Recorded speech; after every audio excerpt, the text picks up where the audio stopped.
New Canaan, Connecticut has a well-deserved reputation for being the ideal American small town. It has a classic New England feel and is only an hour or so away from the hustle and bustle of New York City. With its picturesque small town feel, many opportunities for shopping, recreation, and a sense of community, one can imagine why it's such a popular little town in Connecticut. And it's no wonder why 50-year-old Jennifer Farber Dulos chose New Canaan, Connecticut to settle in with her 5 beautiful children in 2017. Welcome back to True Crimes and Mysteries with Ricochet Rains. In this episode, I'll be discussing the disappearance and undoubtable murder of Jennifer Farber Dulos. Jennifer Farber Dulos was born on September 27, 1968. She was the daughter of Hilliard Farber, a well-known banker and a renowned philanthropist, who was married to Dr. Gloria Farber. Jennifer was born and raised in New York City, along with her elder sister, Melissa Irene Farber. Jennifer graduated from Brown University and later earned a master's degree in writing from New York University Tisch School of Arts. Between 1994 and 1999, Jennifer Farber finished 4 full-length plays. She and her friends founded a theater troupe, Playwrights Collective. One of Jennifer's plays, The Red Door, is about a young woman on the eve of her wedding who is visited by men she's dated, had fantasies about, or wanted to date. Her father keeps popping in, telling her it's time to get married. It was Jennifer's way of addressing whether she was ready to be in a committed relationship. According to a friend, Jennifer's writings expressed a deep longing for human connection and the need to be accepted as one's true self. In 1999, Jennifer decided she wanted to spread her wings and move away from New York. She eventually set her sights on Aspen, Colorado, where she would continue to write. According to friends, she wanted to move away from the city of New York and get closer to nature. Also, fresh air, sunlight, and less of the city life. In 2003, while Jennifer was at the Aspen, Colorado airport, she had a chance meeting with Fotis Dulos, whom she had met years prior during a dorm party while they both attended Brown University.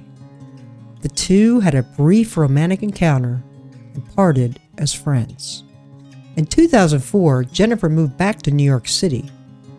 Shortly after returning, Fotis contacted Jennifer, and their romance began again and was well on its way to a beautiful relationship. Less than a year of a whirlwind romance, Jennifer and Fotis decided to get married. After their August 28, 2004 wedding in Manhattan, the Ivy League couple moved to the upper-class wooded area of Farmington, Connecticut.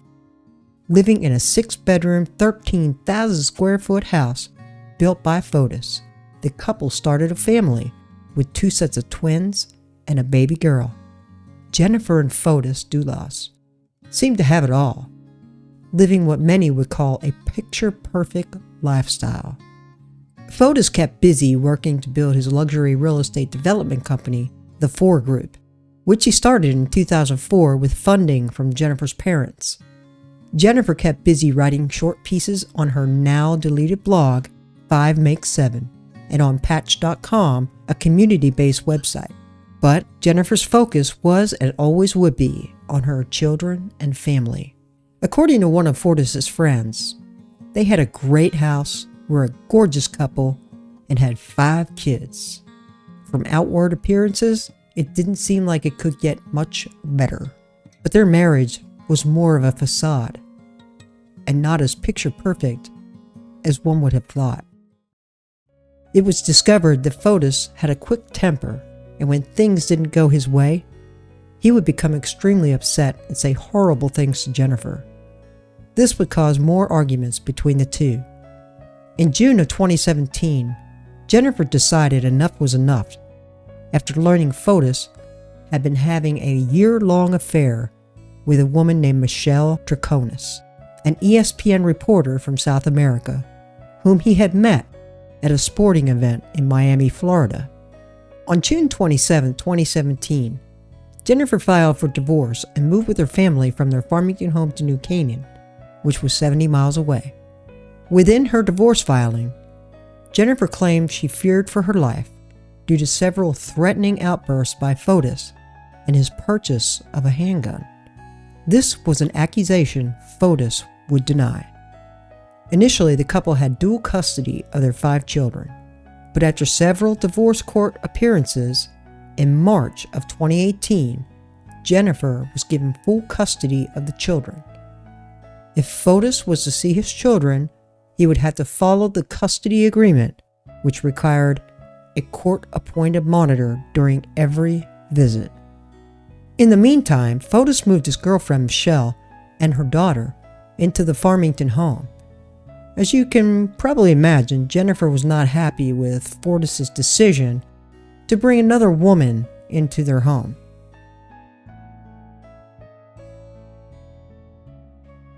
On May 24, 2019, at approximately 8 a.m., Jennifer dropped off her children at school in New Canaan, Connecticut. Jennifer contacted the family babysitter and asked her if she could pick up her children at school, as she had 2 appointments and wouldn't be finished before the children got out of school. At 11:30 a.m., Lauren, the family babysitter, arrived at Jennifer's home before having to pick up the children from school.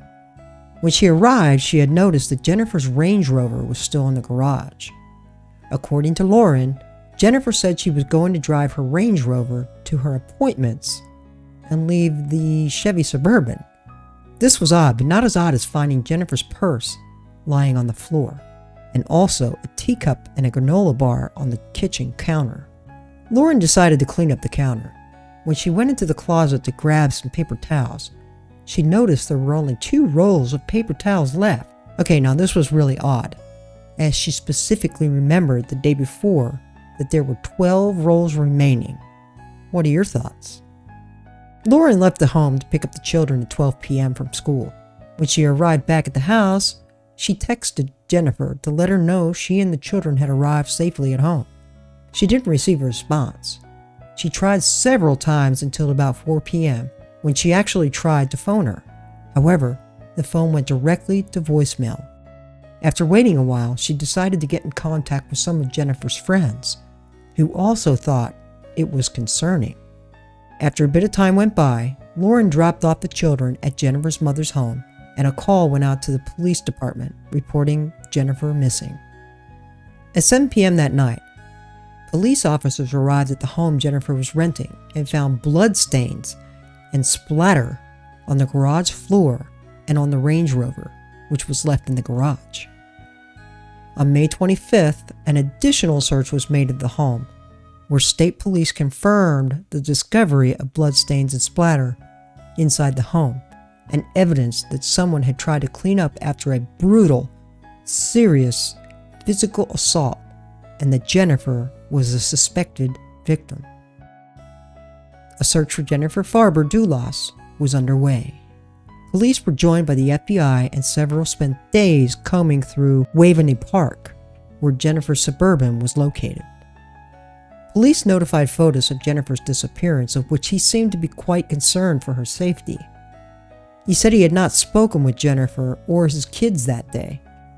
They asked if he would meet them at the police station, and he agreed.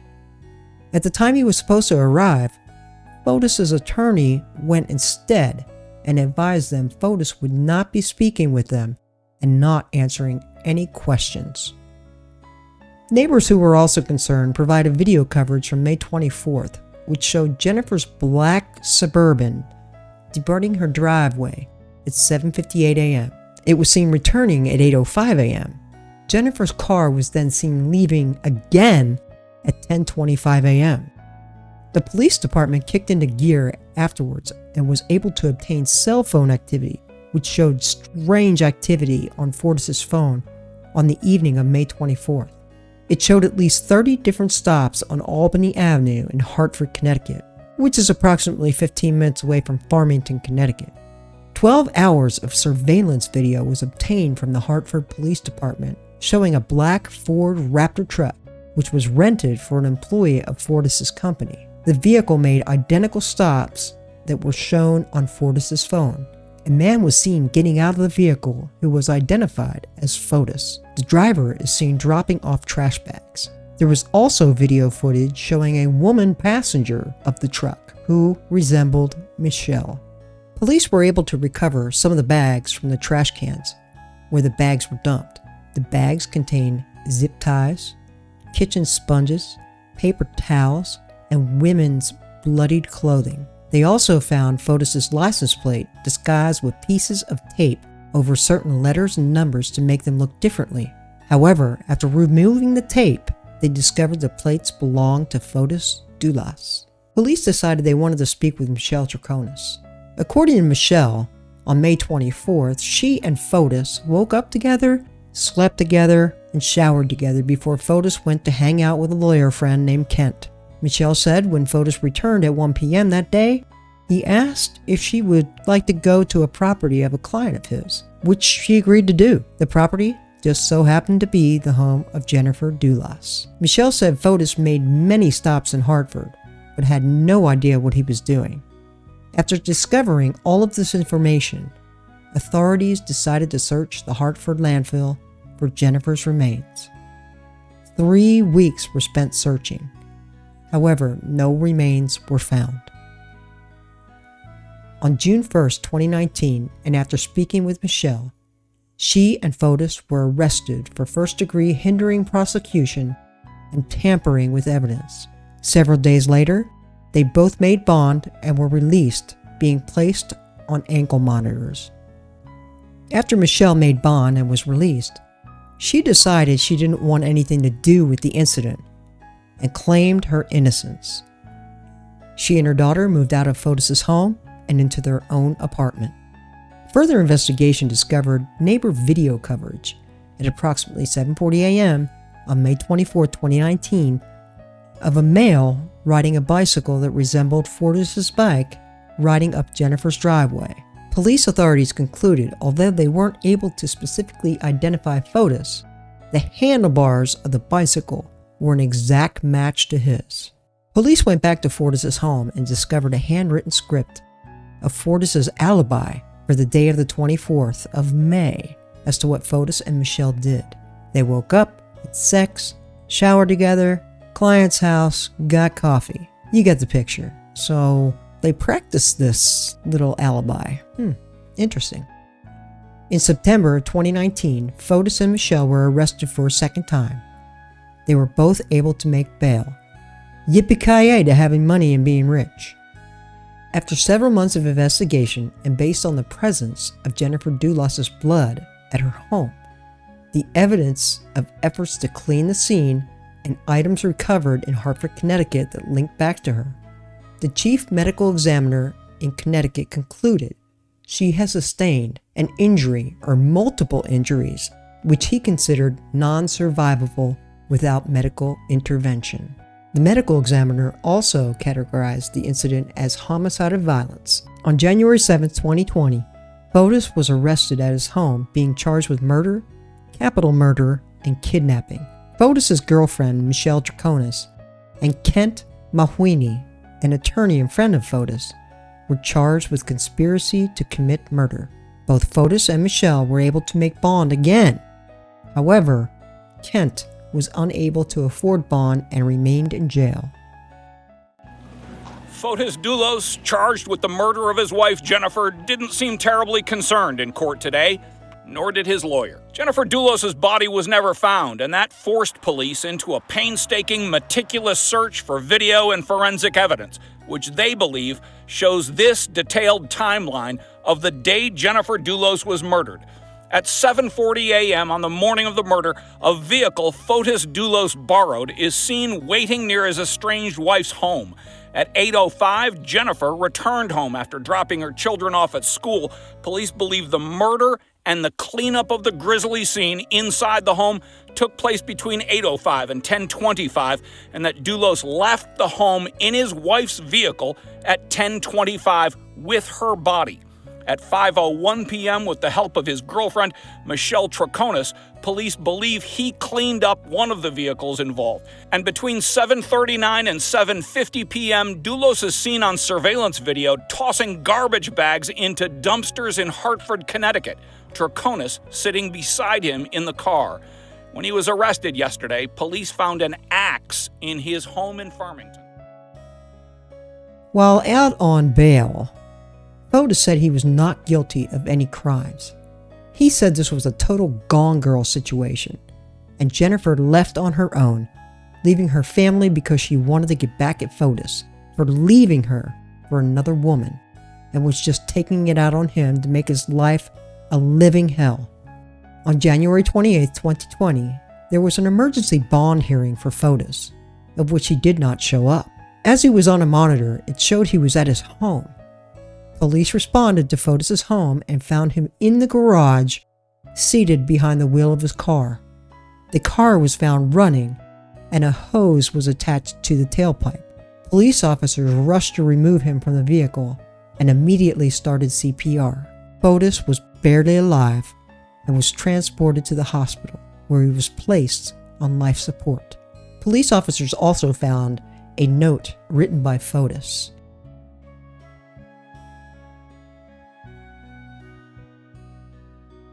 After consulting with family members, medical personnel removed 52-year-old Fotis Dulos from life support on January 30th, 2020.